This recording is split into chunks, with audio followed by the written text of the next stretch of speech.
There is a place in this world that does not appear on any map you would find in a library. I'm not talking about some secret village tucked behind a mountain range. I'm not talking about a government facility with a blacked-out location. I'm talking about a place that has been deliberately erased, not by accident, not by time, but by choice, by will, by the kind of power that doesn't need bureaucrats or ink to make something disappear. The kingdom of Veilthorn has always existed.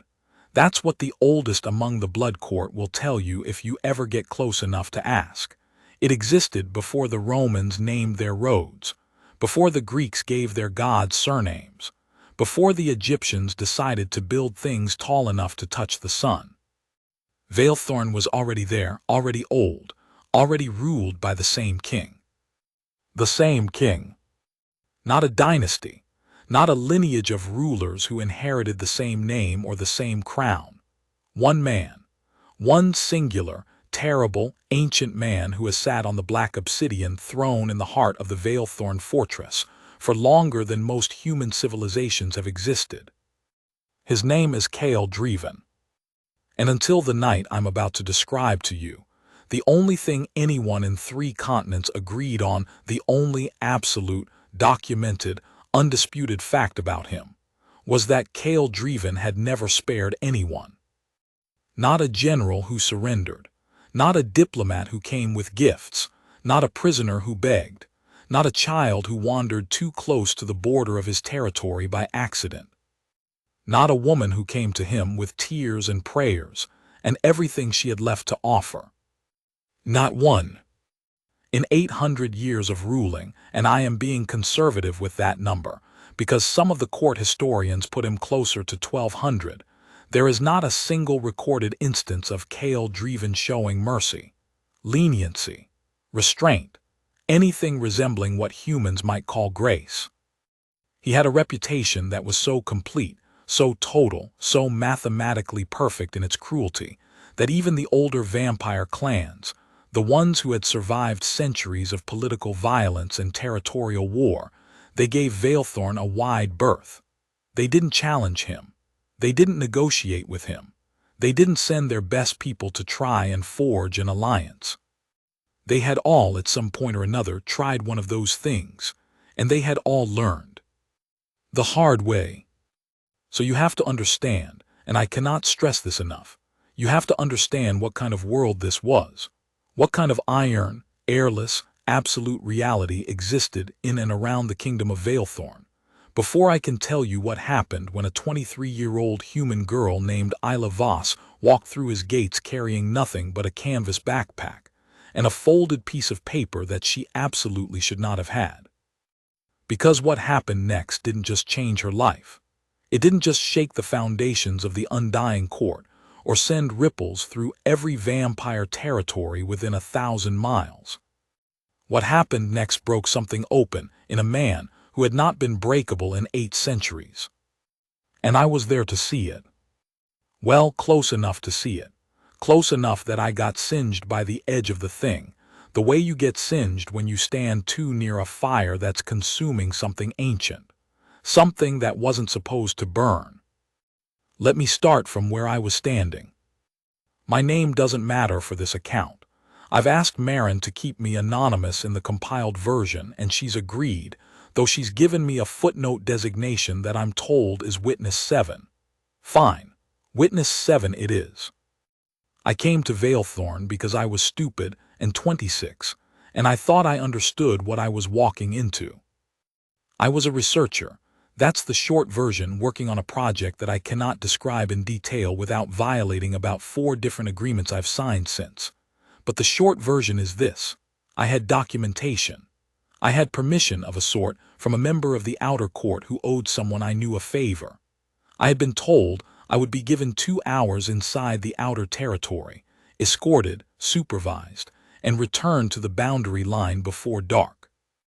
I arrived at the outer checkpoint in the gray pre-dawn light of a Thursday in November. I remember the cold specifically because it was the kind of cold that doesn't come from weather, it comes from something else, something that presses against your skin like a held breath. The kind of cold that makes you check over your shoulder, even when you know nothing is behind you. The outer checkpoint of Valethorn is not what you'd imagine if your mental image of a vampire kingdom was built on movies and novels. There's no Gothic arch dripping with stone gargoyles, no torches guttering in iron brackets, no fog machine. It's a gate, a massive, brutally simple iron gate, matte black, no ornamentation, set into a wall that's maybe 12 feet high and built from dark gray stone that's so old the surface looks almost soft, like velvet from centuries of weathering. There are 2 guards, that's it, just 2. But the 2 guards are enough. I've met soldiers before, military people. Special forces types who carry themselves with that particular stillness that says they've been trained to wait before they move. The guards at Valethorn's outer gate have that stillness, and then some extra layer underneath it. A stillness that is not trained but grown, the way a tree grows around an obstacle slowly over decades, until the shape of it is permanent. I presented my documentation. One of the guards read it. He didn't say anything for almost a full minute. Then he looked at me and said, in a voice that was perfectly flat, "You'll wait here." I waited. That's when I first saw Isla Vos. She came from the Eastern Path, which is not the path you're supposed to come from. The official approach is from the south, through the Valley Road. The Eastern Path comes down from the ridge and I looked it up later, it's not supposed to be accessible. There are barriers, physical ones and other kinds. The kind of barriers that, if you're not specifically keyed to pass them, tend to make you suddenly, irresistibly certain that you need to go somewhere else, that you've made a wrong turn, that whatever you were looking for is definitely back the other way. She came down the Eastern Path anyway, alone, on foot, wearing a jacket that was not warm enough for the temperature, dark jeans, boots that had seen better days, a canvas backpack that was sitting low on her shoulders like it had some weight to it. Her hair was loose, dark reddish-brown, the kind of color that reads almost black until a certain light catches it, and it was moving in the wind coming off the ridge. She walked up to the gate like she had a reservation. That's the detail that still gets me when I think about it. Not the fact that she'd come from the wrong direction, or that she'd somehow navigated the barrier wards, or that she was apparently alone and human and approximately 5'4" in worn-out boots. It was the walk, the completely, bewilderingly matter-of-fact quality of her approach, like she had written this appointment in her calendar, like she had looked up the bus schedule and allowed enough travel time. She stopped beside me, there was maybe 4 feet between us, and looked at the gate. Then she looked at me. "Have they opened it yet?" she asked, like I was another traveler waiting for the same thing. I think I said something highly intelligent like, "I'm sorry." "The gate," she said. "Is it usually this long or did I come at a bad time?"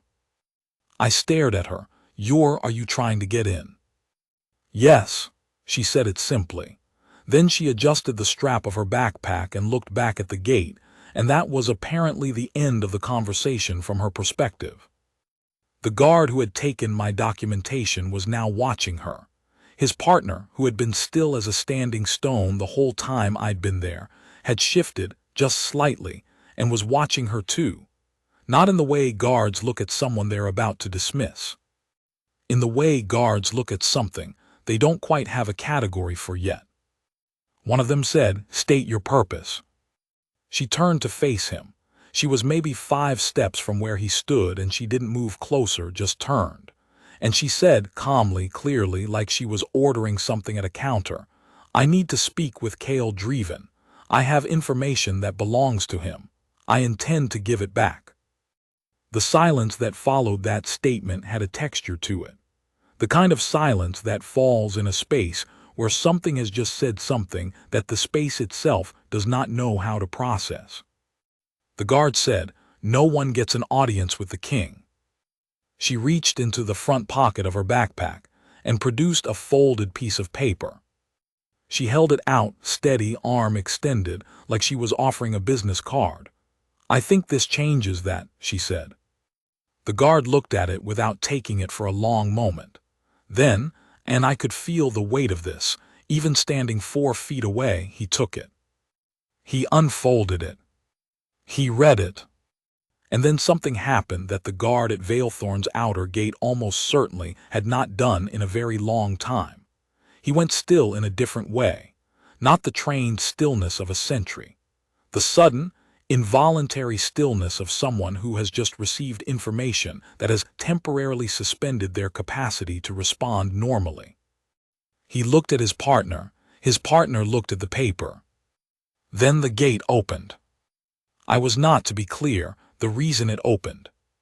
My documentation was quietly handed back to me, with the information that my visit would need to be rescheduled. I stood outside the wall and watched Isla Voss walk through the gate of Valethorn like she was walking into a grocery store. The gate closed behind her.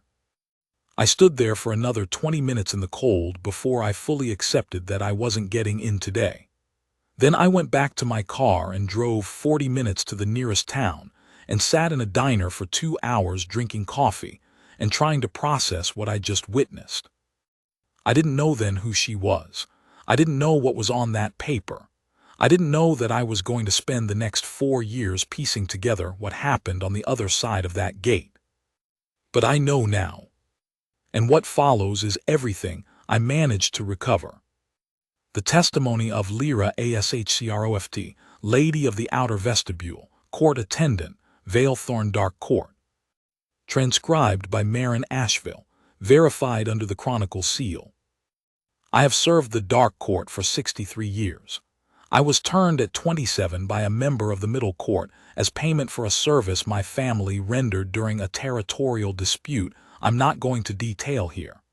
I have been an attendant to the vestibule, the receiving area between the outer gate and the main fortress, for 41 of those 63 years. In 41 years of greeting every person who has ever entered through those gates, I have never seen anything like what happened when the girl was brought in. They brought her to the vestibule holding room, which is a room that exists for exactly one purpose, to hold people while the court decides what to do with them. It is not a pleasant room. It is not meant to be. It's stone, dark, cold, lit by 2 wall sconces that give off barely enough light to see by. There's a bench against one wall. That's the furniture. Most people who are brought to that room do not sit on the bench. They stand, or they pace, or they press against the far wall because they've figured out, by the time they reach the holding room, that they have made a terrible miscalculation in their life, and they are now trying to decide how much of that miscalculation they can talk their way out of. The girl sat on the bench. She set her backpack between her feet. She unzipped the front pocket and pulled out what turned out to be a small granola bar. She unwrapped it and started eating it. I watched her from the observation slot in the door because that is part of my job, to assess the disposition of arrivals and report to the court. And I watched her eat a granola bar in the holding room of the Valethorn Fortress, and I thought, I don't know what she is, but she is something I haven't seen before. She finished the granola bar. She folded the wrapper carefully and put it in the front pocket of her backpack. Then she sat with her hands in her lap and waited. I went to make my report. The chain of command in Valethorn is not complicated, but it is rigid. An arrival of this kind, a human, alone, with documentation of the type she carried, goes first to the gate captain. From the gate captain it goes to the court chamberlain, which is a position held by a very old and very dry vampire named Oswin, who I am fairly confident has not experienced an emotion since the 15th century. Oswin reviews the documentation and determines whether the matter is significant enough to warrant escalation to the senior court, which is the Council of 12 that handles day-to-day governance of the kingdom. Matters that reach the senior court are not, under normal circumstances, escalated further. The king is not involved in day-to-day governance. The king is something apart from that process, something above and behind it. In 41 years, I had seen 2 matters escalated from the senior court to the king directly. 2. One involved a breach of the southern boundary by a rival clan. One involved an incident I am not permitted to describe even in this testimony. This was the third. Oswin himself brought the documentation to the king's receiving chamber. I know this because I was told by the chamberlain's assistant, who told me because she was frankly too shaken by the event to keep it to herself. Oswin, who, as I said, has not experienced an emotion since the 15th century, came back from the king's receiving chamber with what she described as the expression of a man who had just watched someone reach into a fire and pull out a handful of something impossible. He said, and these are his exact words as reported to me, "Bring her up." Not bring her before the court, not bring her to the secondary audience chamber where visitors of unusual status are sometimes received. Bring her up to the king's floor. In 41 years, I had never heard those words directed at a human. I was not in the room when she was brought before Kale Dreven. I want to be precise about that because I am a woman who values accuracy. I was not in the room. What I know of what happened in that room comes from 3 sources. Davin, who is one of the king's personal attendants and who was present. Saren, who is a court scribe assigned to document all audience events and who was in the recording alcove. And this is the source I least expected, the girl herself, who later gave a full account to a member of the outer court who passed it to me in pieces over the course of several months. I have cross-referenced all 3 accounts. Where they differ, I have noted the discrepancy. Where they align, and they align on every essential point, I have treated the consensus as reliable. Here is what happened in that room. Account of Davan, personal attendant to the court of Valethorn. As reported and transcribed. I've attended the king for 217 years. Long enough that the work has become something close to instinct. I know what he needs before he asks for it. I know what moods mean what. I know the specific quality of silence that means he's thinking versus the specific quality of silence that means he's done thinking, and something is about to happen. 217 years is long enough to learn the vocabulary of a person, even when that person's default mode is to offer you as little vocabulary as possible. The king was in the north receiving room when they brought her in. He was standing at the window. He does that, stands at windows, looking out at the territory below. I've never been sure what he's looking at or what he's looking for. He doesn't explain himself, and I have learned not to ask. He'd been given the documentation already. He'd read it. He'd told Oswin to bring her up. By the time she walked in, he had returned to his position at the window and he had not moved. The girl came in without being announced. That's not protocol. Protocol has an announcement, a door guard reading the name and purpose of the visitor into the room before entry. But the door guard had apparently made the correct assessment that announcing this particular visitor was something he was not equipped to do, and so she came in on her own, with one of the senior guards a step behind her, and she stopped maybe 3 feet inside the door and looked at the room. I should describe the room because it matters. The north receiving room is large, maybe 60 feet long, 30 feet wide, with ceilings that go up almost 30 feet. Black stone walls. 2 fireplaces both lit, but the room stays cold anyway because stone that old holds cold the way it holds history, permanently, in its bones. There's furniture, but it's arranged to make the person entering the room feel the scale of the space before they feel anything else. The king's position at the window, at the far end, with the window's dark view of the kingdom behind him, puts maybe 50 feet between him and whoever walks through the door. Most people, when they enter this room, stop at the door and then, gradually, reluctantly cross the 50 feet of stone floor to reach whatever point they're supposed to reach. The crossing takes long enough that, by the time they arrive, whatever composure they started with has usually been significantly renegotiated. She crossed it like it was a parking lot. Not running, not hurrying, just crossing it, like the 50 feet of stone and cold and the presence of one of the oldest and most dangerous beings in documented history at the far end, was a completely reasonable thing to walk toward, and she was walking toward it. She stopped about 8 feet from him. He still hadn't turned from the window.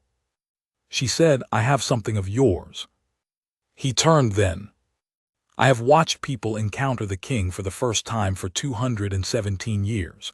There is a consistent and predictable set of responses. The first, most common response is a kind of instantaneous physical shrinkage.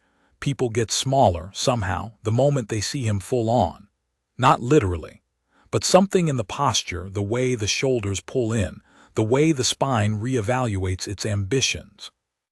The second response, which often follows the first, is silence, specifically, the loss of whatever sentence the person was in the middle of, like a string being cut. She did neither. She looked at him, he was looking at her. And she said, continuing, like there had been no pause at all, "I've been carrying it for a while, and it was not comfortable, and I'd like to give it back now if that's all right." The silence in that room was, I've been trying to find words for it for years. The silence was the kind that happens when something breaks a pattern that has been unbroken for so long the pattern itself had become invisible, like wallpaper, like background noise. You don't notice it until it stops. And then the stopping is so loud that everything goes quiet around it. The king said, "Who are you?" It wasn't phrased as a question. He doesn't phrase things as questions generally. It's not his natural mode. He states things or he says nothing. The phrasing he used was a statement in the grammatical shape of a question, and what it meant was, "You are going to answer this, or I will find out some other way, and that way will not be pleasant for you." She said, "My name is Isla Voss. My grandmother was Petra Voss. You knew her." Another silence, shorter this time. He said, "Petra Voss died in 1987. She said, "She did. She died in 1987, and before she died, she gave me something she said she'd been keeping for you, and she made me promise I'd find a way to return it when I was old enough to do it safely." She said old enough, and then she thought about it and changed it to brave enough. I always thought that was interesting. He looked at her for a moment that I'm going to be honest, I lost count of the seconds. I've never lost count of seconds in that room before. It's one of the things you learn to do when you work for someone like the king. You keep track of time because he doesn't, or rather he does in ways that are not comprehensible to you, so you act as the clock on behalf of both of you. Then he said, "Show me." She opened her backpack. What she took out of the backpack was a wooden box, small, maybe 8 inches long, 5 wide, 3 deep, dark wood, very old, with a simple brass clasp on the front that was green with age. She held it out in both hands, level, steady, the way you'd offer something you understand has weight even when it doesn't look like much. He crossed the space between them. "Now I need you to understand something about the king's movement before I describe this moment properly. He doesn't cross spaces. He occupies them. He moves the way very old, very powerful things move, with a minimum of expenditure, with the certainty of something that has never had to hurry and therefore doesn't carry hurry in its body at all. When he crossed the floor to where she was standing, every part of that movement was completely controlled. But he moved fast. Not threateningly, not toward her in any aggressive sense, but from where he stood to where she stood happened quickly in a way that was significant. I'm not sure I can explain why except to say that in 217 years, I had never seen him move towards something that quickly unless it was something he intended to destroy. He stopped in front of her. She was still holding the box out. He looked at it and then he looked at her face. She held his gaze. She did not look away. He took the box from her hands. He opened it. I couldn't see what was inside from where I was standing, but I saw his face when he looked at it, and I will carry what I saw there for the rest of my very long life. It is one of the very few times I have seen something pass across his face that was not controlled, not managed, not the expression he chooses to present. Something moved across his face that came from underneath all of that, from some layer that I didn't know was still accessible, some floor beneath the floor of the man he has been for 800 years. He closed the box. He said nothing for a long time. She said quietly, "She told me it mattered to you. She said you gave it to her for safekeeping during a time when you weren't sure Valethorn was going to survive. She said she always meant to send it back, but she wasn't sure the time was right. She kept waiting for the right time." He said, still not looking up from the box, "Petra always waited for the right time." It was the first sentence he'd said in that room that contained something other than information. That was the first sentence that had a texture to it. Something underneath the words. She said she waited too long, she knew that. It bothered her, at the end. A pause. "She also told me that you were the only person she ever met who was both completely terrifying and genuinely kind, and she said those two things don't usually come in the same package." He looked up then. He looked at her for a very long time. "And then, and I am putting this in the record, and I will stand behind every word of it," he said, "you will stay for dinner."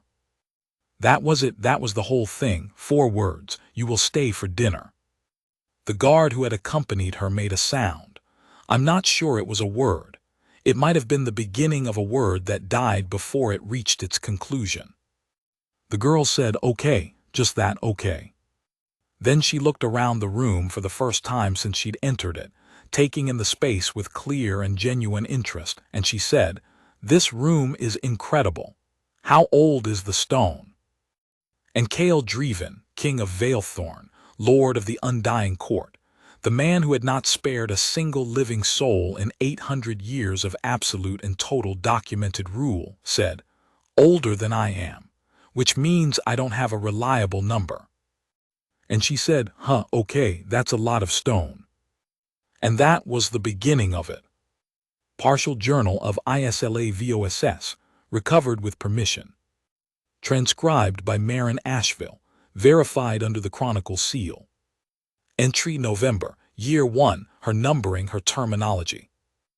I'm going to write this down while it's still clear because I know myself, and I know that in a week I'll have already started softening the edges and rounding the corners and making it into something more manageable than it actually was, and I don't want to do that.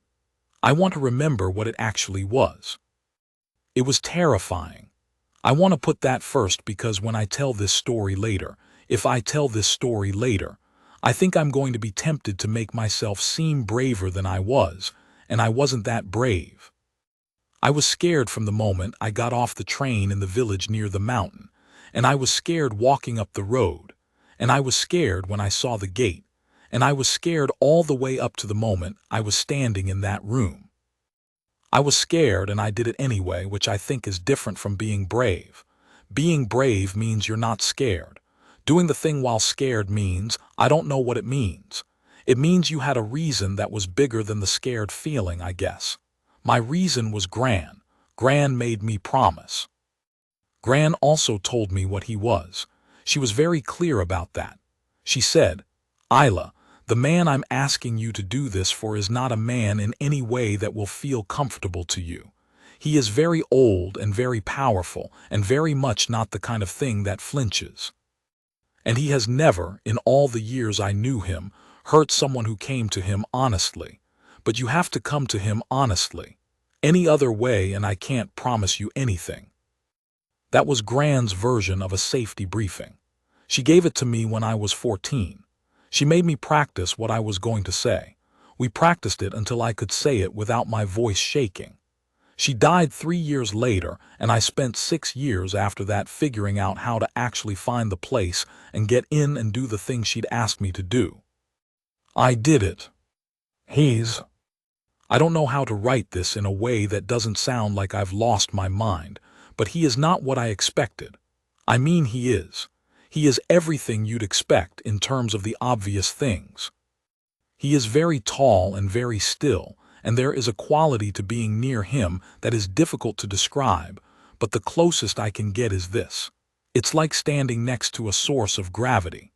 Like the air around him has a weight to it that the air elsewhere doesn't have. When he turned around from the window and I saw his face, I understood immediately and physically why no one has ever beaten him in a fight, because nothing about his face looks like it has ever accepted the concept of losing as a real option.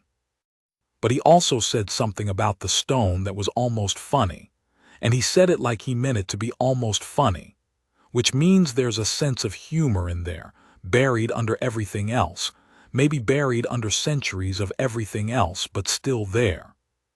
And when he opened the box, I'm going to leave that part just as it was. I'm not going to describe what I saw on his face because it's not mine to describe. It was his. It happened and I saw it, and it was the most human thing I've ever seen on a face that is not human, and I think trying to put words around it would make it smaller. He invited me to dinner. I said okay. The dinner was okay. The dinner needs its own entry because I need to sleep, and my hands are still not entirely steady, and I think I need to process this in stages. Grand, you were right. You were right about all of it. I miss you.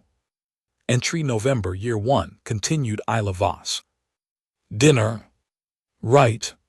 So the dining room is this long room, stone again. Obviously, everything in this place is stone. I think if you cut the king he might bleed granite, and there's a table that could fit maybe 40 people, and there were 2 place settings. His and mine.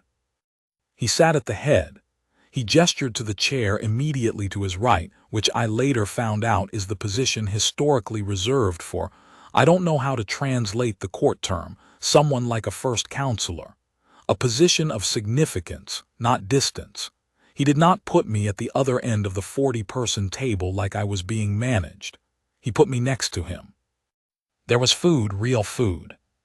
I don't know who cooked it or how they knew I was staying or what they thought of the situation. But there was actual warm food, and it was very good, and I was hungrier than I'd realized, so I ate it. He didn't eat. This did not surprise me. Gran had been thorough. He watched me eat for a while, and then he asked me about Gran. Not dramatically, not with the weight of ceremony.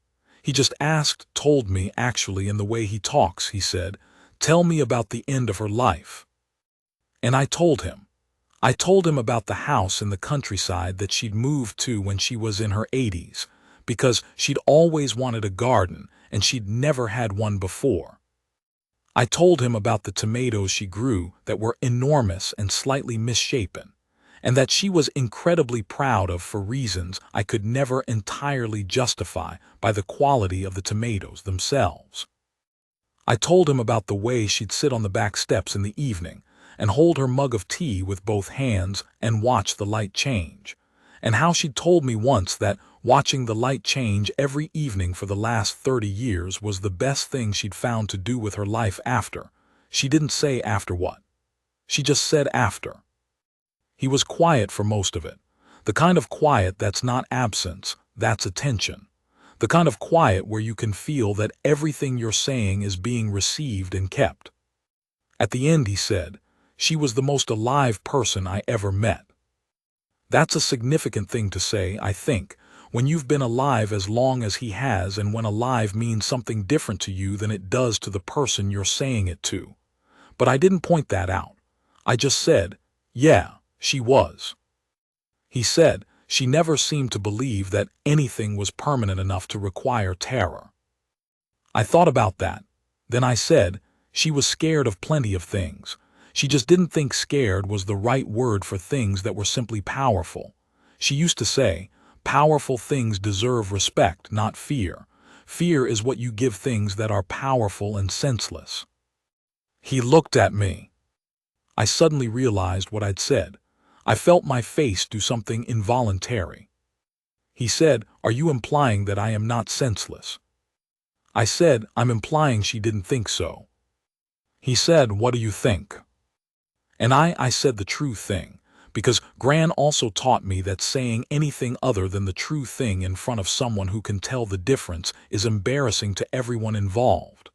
I said, "I think the jury is still out, but the fact that you invited me to dinner instead of doing whatever the other option was is a data point in favor." He looked at me for a long time, And then, quietly, with a restraint that made it somehow larger than if it had been louder, he laughed. It was not a big laugh. It was the kind of laugh that lives in the chest and is allowed out briefly through a sound that is partly exhale and partly something warmer. A short, genuine, entirely unguarded sound. I thought, Gran, you really did know him. We talked until I don't know when. The candles had burned down significantly by the time I realized I'd lost track of time. He'd asked me questions and I'd answered them, and I'd asked him questions, and sometimes he answered them, and sometimes he looked at me with an expression that I'd come to understand meant the question was either too large or too old for him to give me a quick answer to, and I'd learned to accept that and move on. At some point he said, "You came here expecting to complete a task and leave." I said that was the plan. He said, "It is very late, and the roads from here to any place you could sleep are not safe after dark." I said they aren't. He said, "Not for humans. Not in this territory." There was a pause. He said, "There are guest rooms." I said, "Oh." He said, "You are safer here than on the road." I said, Are you offering me a room?" He said, "I am making you aware of a safety consideration and the most logical resolution to it." I said, "That's a very long way to say yes." He looked at me, and then something happened at the corner of his mouth, not quite a smile, but the possibility of one, like a door that opens a half-inch before someone decides it hasn't opened at all. He said, "The room will be prepared." I slept in the Valethorn Fortress that night, in a guest room that was cold and stone, and had a bed that had probably last been slept in by someone in a historical period I studied in school. And I lay in that bed in the dark and thought about Gran sitting on her back steps watching the light change, and I thought about the look on his face when he opened that box, and I thought about the almost laugh that had lived in his chest. I thought, I understand now why she kept the thing for 43 years. Not because she was waiting for the right time. She was waiting until she knew who to send. She was waiting until she had someone she trusted enough to walk through that gate. She was waiting for me. Account of Serrin, Court Scribe, Valethorn Dark Court. Transcribed by Marin Asheville, verified under the Chronicle seal. I keep the records. That is my function, and it has been my function for 91 years, and I intend to do it accurately. So let the record show. The morning after Isla Voss's arrival, the king's schedule was reviewed by the chamberlain as usual. The chamberlain asked, as a routine matter, the status of the human visitor, specifically whether arrangements had been made for her departure. The king said, "She is not departing today." The chamberlain processed this. He said, "When does she depart?" The king said, "That has not been determined." Second silence. The chamberlain said, "Shall I have the court prepare for?" The king said, "Prepare nothing. She is a guest. She will have access to the western wing and the courtyard gardens. She will be given anything she requires." Third silence. This one I am logging as significant because, in 91 years, I have never heard the king use the word guest to refer to a human.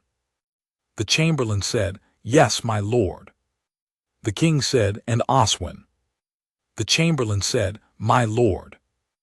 The king said, "She is to be treated with the same courtesy extended to members of the court.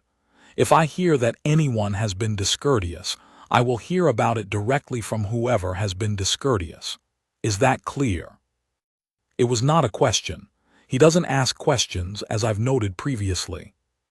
The chamberlain said, "Perfectly clear, my lord." That was the end of the audience. Let the record also show. In 91 years of record-keeping, I have never written those sentences in a log before. The phrases "she is a guest" and "she is to be treated with courtesy" applied to a human visitor are, to my knowledge, unprecedented in the recorded history of the Valethorn Court. I am noting this not to editorialize. I am noting it because my job is to record what is significant, And this was significant. Partial Journal of ISLAVOSS continued. Entry Day 4. I'm still here. I keep waking up expecting to feel the pressure of needing to leave, to get back to my life, to return to the train schedule and the work obligations, and the general structure of being a person who lives in the regular world. But the pressure isn't there. Or it's there in a quiet kind of way that I can't quite find a reason to act on. He found me in the courtyard garden this morning. The garden is the thing I least expected in this place. Most of Valethorn is what you'd expect, old, cold stone, a kind of beauty that is entirely indifferent to whether you find it beautiful. But the courtyard garden it's a real garden. Old and overgrown in places, some of it clearly not tended in a long time, but the bones of it are intentional. There are rose bushes that are almost aggressive in their wildness, and something that used to be a topiary that has long since become its own opinion about what shape it wants to be. There are stone paths under there somewhere, under the dead leaves and the moss. You can see them in places. He said, "You found it." I said, "I was exploring. I hope that's all right." He said, "You have the run of the western wing and the courtyard." "You were told." I said, "I was told." I wasn't sure if it was a polite thing to say or a literal thing. He said, "I don't say polite things." I said, "That checks out." He came and stood in the garden with me. He looked at the overgrown rose bushes. He said, "Someone tended this, a long time ago." I said, "Do you know who?" He said, "Yes." He didn't say more. I didn't push. I've started developing a sense for which silences want filling and which ones are doing something important by themselves. After a while I said, "Could it be tended again? Do you have someone who does the gardens?" He said, "The gardens have not been maintained in a number of years." I said, "Would you want them to be?" He looked at the roses. He said, "I had not considered it." I said, "You should consider it. The bones are good. Whoever planted this knew what they were doing." He said, "She did." A pause, a longer one, and then very quietly he said something that I'm not sure was meant for me or for the garden or for the someone who had planted it a long time ago. He said, "She always knew what she was doing." I looked at the rose bushes and I thought about Gran and her misshapen tomatoes that she was irrationally proud of. And I thought about what it means to tend something for a long time and what it means when you stop. I said I could try, if you had tools somewhere. I'm not a gardener, but I'm not incompetent. I could at least clear some of the dead growth and find the paths. He looked at me. I said, "You don't have to make it weird. It's just a garden." He said, "It is not just a garden." I said, "I know, I'm still offering." He said nothing for a long moment. Then he said, "I will have tools brought." Entry Day 9. I have been gardening. This feels like the most surreal sentence I have ever written, and I have written some surreal sentences in my life. But here we are. I have been gardening in the courtyard of the fortress of the vampire king of Valethorn, and I have uncovered approximately 30 feet of stone path, and 4 rose canes that still have viable growth in them, and one truly magnificent old tree that had been so thoroughly ivy-strangled that you couldn't see the trunk from a distance. But up close the trunk is enormous, and the bark has this incredible texture that's like scales, almost, in the way it's layered. He comes to the courtyard most mornings now. We don't always talk. Sometimes he just stands at the far end of the courtyard and I work and we exist in the same space, and that is apparently a thing we can do. It's a comfortable kind of quiet. I didn't expect comfort in this place. I didn't expect a lot of things. He asked me today what I do in my regular life. I told him I work for a conservation organization, specifically in the documentation of historical land use, which is how I have the skills to trace the original design of a garden under 40 years of enthusiastic neglect. He asked how I came to that. I told him about the professor in my second year who made historical ecology sound like detective work, and how that had unlocked something in me that hadn't been unlocked before. He said, "You look for what was there before." I said, "That's exactly it. You look for what was there before, and you try to understand why it was there and what happened to it." He said, "And then?" I said, "And then you decide whether it's worth trying to bring back, or whether the thing that grew over it is its own kind of valid." He looked at the ivy-strangled tree. He said, "How do you decide?" I said, "You look at what's stronger, what has more life in it, the original thing or the thing that grew over it." He was quiet for a while. Then he said, "That is a more complicated calculation than it sounds." I said, "Yeah, it is." Entry Day 14. Something happened today. I was in the library. He showed me the library on day 6, and it was the most significant room I've been inside in my life, including every museum and archive I've ever professionally visited. So I've been spending time there in the evenings carefully, because some of those books are old enough that breathing on them wrong feels like a transgression. And I was reading, and I heard voices in the corridor. Raised voices, which I had not heard before. Valethorn runs very quietly.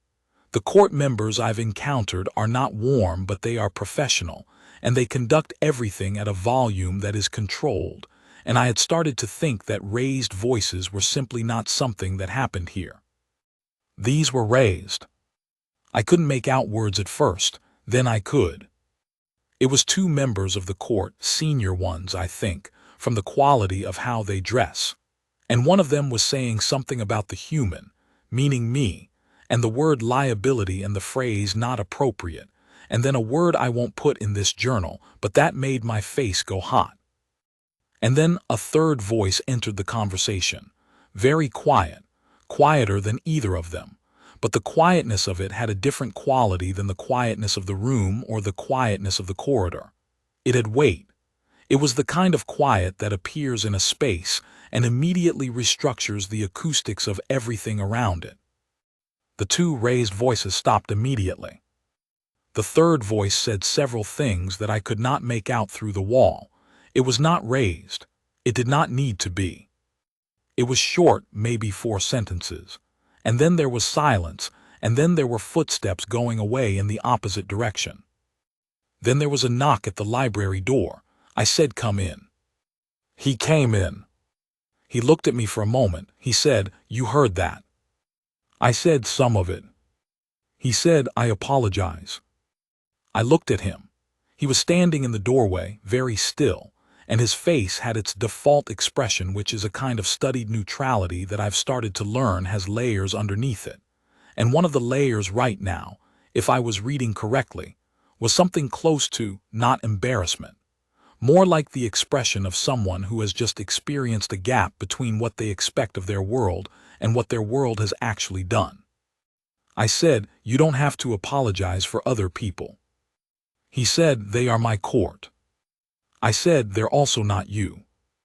He said, "No," a pause, "but I am responsible for what my court is." That landed. I thought about it. Then I said, you've been responsible for what your court is for 800 years. If they're like this, I'm not trying to be difficult, I'm just." He said, "You are not wrong." I stopped. He said, "I am aware that my court is not that certain things have been permitted to calcify. Certain attitudes, certain." He stopped. He looked at the books. He said, "I have not had cause to notice it before. I have not had someone in these rooms who was." He stopped again. I said quietly, "Who was what?" He said, "Who was worth protecting." The room was very quiet for a long time. I said, "That's," and then I didn't know what word came next, so I just let it trail off. He said, "The library is yours for as long as you are here," as I said. I said, "Okay." He said, "No one will speak to you that way again." I said, "Okay." He said, "I mean that."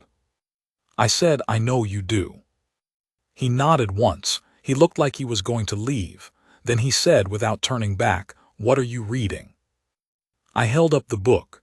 He turned, looked at it, and the expression that crossed his face was, it was complicated and quick, and I didn't have time to parse all of it.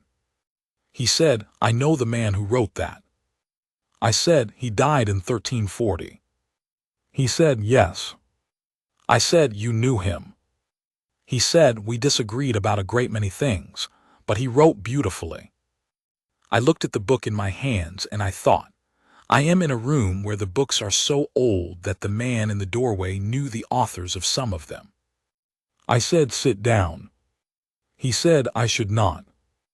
I said, "Sit down and tell me what you disagreed about. I have nowhere to be." A pause. He sat down, and we talked about a man who died in 1340 for an hour and a half, and it was one of the best conversations I've had in my adult life. The testimony of Lyra Ashcroft continued. By the third week of Isla Voss's presence in Valethorn, the court had changed. I don't mean that dramatically. I mean it in the way that slow changes happen when something fundamental shifts, not all at once, but in accumulations. Small things first. The corridor outside the library was notably quieter than it had been, following the incident I had heard about from Davin, in which the king had apparently said something to two members of the senior court that resulted in both of them having the careful posture of people who have been shown the edge of something and have made a firm decision to step back from it permanently. The courtyard garden began to look like a garden again. There were tools visible when I passed the courtyard in the morning, trowels and shears, and the kind of heavy gloves you use for rose canes, and the stone paths were appearing, bit by bit, from under the accumulated years. The king was seen in the courtyard. This was reported to me by multiple attendants with the same quality of stunned precision with which they might have reported a celestial event.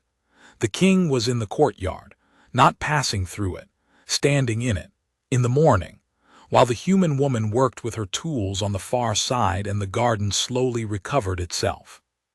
There was something happening. I want to be careful about how I describe it because I am a person who has been alive a long time, and I understand the difference between what is and what we tell ourselves about what is. I have watched people fall in love with entirely inappropriate things throughout my 63 years of life and service, and I know how the human, and not only human, mind constructs stories around proximity and kindness, and the particular quality of attention that comes from someone who is genuinely interested in you. But I also know what I saw, and what I saw over 3 weeks was this. The king, who had not changed in any perceptible way in the 217 years that Davin had served him, changed. Not a lot, not in the big architectural things of who he was, but in small things. In the way you can feel when a room that has always been empty is now occupied. The temperature is slightly different, the air moves slightly differently, something has been redistributed. He laughed twice in the dining room in the presence of witnesses. These two instances were independently reported to me by different attendants who had no knowledge of each other's reports, and who both used some version of the same word, impossible. As in, I heard something impossible. He had someone bring garden books from the main library to the courtyard, specifically books on historical estate gardens of the 16th and 17th centuries, which the girl had mentioned were the period she was most interested in for the restoration. He told Saren to clear the afternoon hours of the second Thursday of her third week from his schedule because, I have this from Saren directly, he wanted to take her through the lower archive, which contains documents and artifacts that predate the fortress itself, because she had expressed interest in the historical record, and he had decided she was the right kind of person to show it to. The right kind of person. In 63 years of service, I had not heard him express an opinion about any person being the right kind for any particular purpose, with the exception of tactical purposes and court appointments. Something was shifting. I am not a romantic. I am 63 years old in undying years, which means I have had more than enough time to sand my romantic tendencies down to something practical. But even I, practical as I am, sitting in the outer vestibule of Valethorn and receiving these small reports, thought, oh, this is what it looks like.